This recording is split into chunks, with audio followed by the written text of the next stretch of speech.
Welcome. I want to show you how to create a Google form so that you can use it to prepare your questionnaire and then send it to your respondent. So for this, you can answer your questionnaire online using their mobile phones or their laptops. You don't necessarily have to send them hard copy. So let's see how to do that. So first, just launch your Google Chrome. You can use any other browser, okay? So you go to the search box, either here or here. Let's just use the top one. Then you type Google Form and then hit on the enter key to search for it. After that, you can click on any of these links, okay? Let me click on the second one here. If you have a Google account and you have already logged into your Google account on your browser, it can take you directly to the form. But in case it doesn't take you directly to the form, it can ask you to sign in using your email. You just enter your email address and take it out from there, okay? So to create a Google form, we have several templates here, okay? But let's click on blank form. After clicking on blank form, this will display, okay? Now look at the 6 icons at the down here. This is how they display when you are using your phone, okay? But when you are using your laptop, they will display at the side here, the right, okay? The reason mine is showing at the down is that I've minimized the Google Chrome, okay? I minimized it with this icon, so I can maximize it back. If I maximize it, these 6 icons will come to the side, okay? But I deliberately minimize it because I'll be using this side of the screen, okay? Now to create the form, this is how we are going to do it. So let me take one of my questions, then we use it for that. So let me take this question. Now we are going to enter the title here, okay? So to do that, let me copy this particular title here. Ctrl C. And then I'll come here where they've written untitled form. I'll select the untitled form and then use Ctrl+V to paste the one I copied there. So it's already bolded. Then we come to form description. Now, introduction, dear respondent, something that way. So let me copy my introduction here, Ctrl C, and then I come to form description and then paste it there, Ctrl V. It seems I didn't copy also as possible. Okay, so let's go down to start creating our question. So we'll scroll down and then we'll come to untitled question. Now, what's the first question? The first question is, what is your age? So let me just copy it like that from there. Then I come to untitled question. Then I paste it there, Ctrl+V. So I have this question here. Now, it's not a multiple choice question. It's actually a question that takes actual value. You want them to write, okay? So you have to click on this arrow here and then select short answer, okay? So you allow the respondent to write here, okay? Now let me show you something. Now you see this required here. If you turn it on, if a particular respondent doesn't answer this question and it tries to submit the form will not be able to submit. It means the person must answer this question before he or she will be able to submit the form. Okay, that is when you turn on the required. But if you don't turn it on, it means the respondent can skip this question. It can submit the form without necessarily answering this question. So you turning on the required make this question mandatory. Okay. Now, assuming you wanted to give description, you just click on these 3 dots here. Then you click on description. Now what that means is that let's say you want to give some description about the question to the respondent so that they will know what they are doing. Let's say I can tell them enter your actual age. Something like this. It's just an instruction or a description. Okay. I can make it italic. You see that. So this is where the respondent will provide their answers. Now to add additional question, you just click on this plus to add question. Now the second question is what is your gender, right? So let me scroll down and then let me paste it there. Okay, I've pasted what is your age, so let me correct it to gender. Now for this particular question, we are giving them option to choose between male and female, isn't it? So let's click on this arrow here. Now for this, you can either use multiple choice or drop down. If you use checkboxes, for this particular one, the respondent can tick more than one box. That means the respondent can pick both male and female at the same time, which we are not probably expecting. We are expecting only one response. Either you are a male or a female. So you can use either multiple choice or drop down. but let me use multiple choice for now. Okay, so for the first option, you can enter male. Okay, then you just click on add option here. Okay, then you enter female. You see that's giving us the suggestion already. Then you can make it required. Now we didn't number the question. This is supposed to be question 2, right? So let me enter 2 there.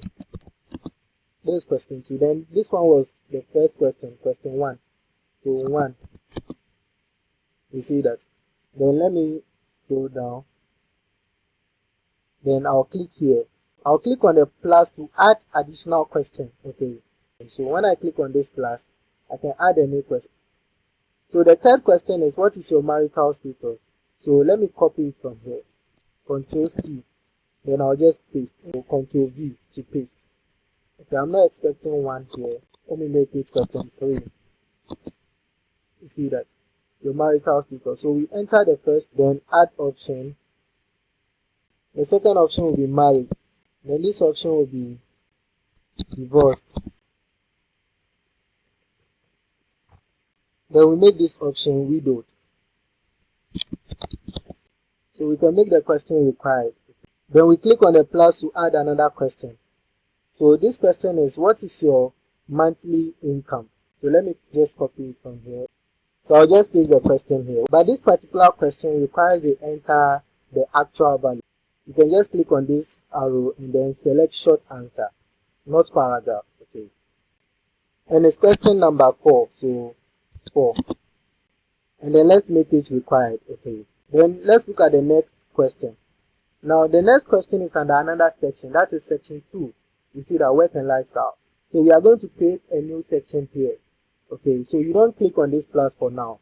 You are going to click on this particular one. Okay, so when I click on this, you see that we have section 2 of 2 to add a new section. Have you seen that? So I'm going to write the title of this section here. So I can copy it from here, work and lifestyle. Then I select this and then paste it here. So we can give some description about this section here, okay. But let's start adding questions. So to add a question to this section, we just click on this plus. And then we are going to add. So the first question is, how many hours do you work per week? So let me just copy the question from here, Ctrl C, and then paste it here. This is the first question under this section, so I can make it 1. You can actually continue the numbering from the previous one. You know, the previous one ended at question 4, so you can make this one question 5. But let me just do it this way for now. Then let's make it required. It's a question that asks for the actual value, so we can use the short answer text. Okay. Then the next question. So let's click on this, the plus, to add a new question. So the next question is, do you find it easy to balance work and personal life? So let me copy the question from my Word document here. Ctrl C, then I paste it here. Ctrl V. So we are going to add the options. It's a multiple choice. So you just come here and type yes. Or you see the suggestions here. So you just click on yes. It will write it there. Then you click on no also. So you have the 2. Yes, no. You see that. So let me make it required. Okay. Then let's go to the next question. You click on the plus. Then let me copy this particular question also. Ctrl C. Then let me paste it here. Ctrl V. It's a question that's supposed to take actual value. Okay, so let me make it required first, and then let's add a new question. So we click on this plus here. Engage in physical activities regularly. So Ctrl C. Let me come here and paste it. Ctrl V. So it's a yes or no question as well. So you can make it multiple choice. You can also make it drop down. Okay. So let me click on this yes and click on the no. If you have maybe, you can also choose the maybe. But I'm using only yes or no. Okay. So let me go to the next question. My next question is under a new section. That's section 3. So we are going to add a new section. So let's just click on this to add section. Section 3. So I have section 3 of 3. Let me enter the title of this section here. Let me copy it from here. Job satisfaction. Let me select this and then Ctrl V to paste it there. Job satisfaction. Now let's enter the description of this section. You have something about this section here. You see that use the following skill to indicate your level of satisfaction. This information here. So let me just copy it, Ctrl C, and then put it at the description, which is optional. So I'll paste it there. So the respondent can read the instruction here before they start. Okay. Then let me click on this plus to add the first statement. Now the first statement is, I feel satisfied with my current job. So let me copy it from here, Ctrl C, and I paste it here. Okay, that's the first statement. So let me number it 1. Okay, so you can see the suggestions here. So you can choose these options. Okay, strongly disagree, disagree, neutral, agree, and strongly agree. You can just click on add all to add all of them. Have you seen that? You can also choose to use this. Let's click on this arrow. You can choose to use linear scale. Okay, so let me click on the linear scale. The linear scale, it will allow them to pick from 1 to 5, just as we said in the instruction. Okay, so you can state the label for the 1. You can let them know that 1 is strongly disagree, 5 is strongly agree. You are just stating the label for the lowest and the highest. That's all. So let's make it required. You can either use a multiple choice method or the linear scale. Okay. Since you've done this, you don't need to click on this add question. You can duplicate this and then change the statement. You get it? So let me duplicate this. Then I'll just change the statement. So let me copy this statement. Let me copy the second statement. And then Ctrl C. Then I paste it here. Ctrl V. You see that? Then let me scroll down and then duplicate again, so that I don't need to be adding the scales all the time. You see that? So let me copy this third statement also. Ctrl C to copy. Then use Ctrl V to paste, but I have to select this and clear it first. Then I'll use Ctrl V to paste it there. So let me duplicate this also. Let me copy this fourth statement here. Ctrl C to copy. Then I'll paste it here. Let me select this and clear it before that. Ctrl V to paste it there. So you duplicate this also to do the fifth statement, the last statement. And let me select this and then clear it and then paste the new one. So that's the fifth statement. So that's all okay. But there are more settings you can do in this Google form. Let me quickly show you one thing at the settings side. So you click on settings. Okay. Then let me come down. Okay. Responses. Where you have responses, click on the drop arrow here. Then you scroll down. You see limit to 1 response. Okay, limit to 1 response. If you turn on the limit to 1 response, that means that respondent can only fill the form once. The respondent cannot fill the form more than once. You can fill the form 2 times, 3 times going. And there are more settings you can do at the settings side. Okay, I'm just showing you the basic part of the Google form, how to prepare your questionnaire. Okay, so let me come back to question. Now, there's something too you can do. You see this customize thing. Let's click on it. You can click on this to choose an image as a header for your form. Okay. You can also choose to change the line to this color, orange.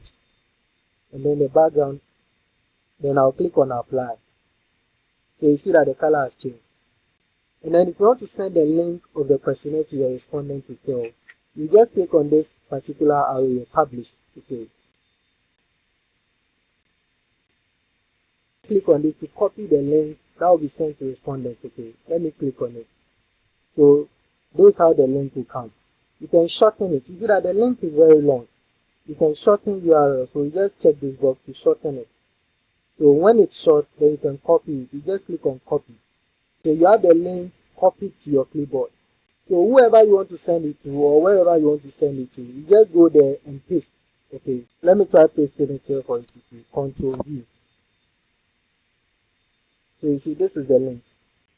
And you can click on the responses tab here to view the responses of all your respondents. Okay, so you can see the count of the responses here. And you can click on link to sheets to view it directly on Google Sheets. You can also click on these 3 dots. Then you come down to download responses.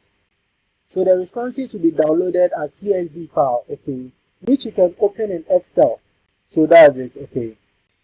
So that's how to prepare Google form. Okay. I'll end it here. Thank you.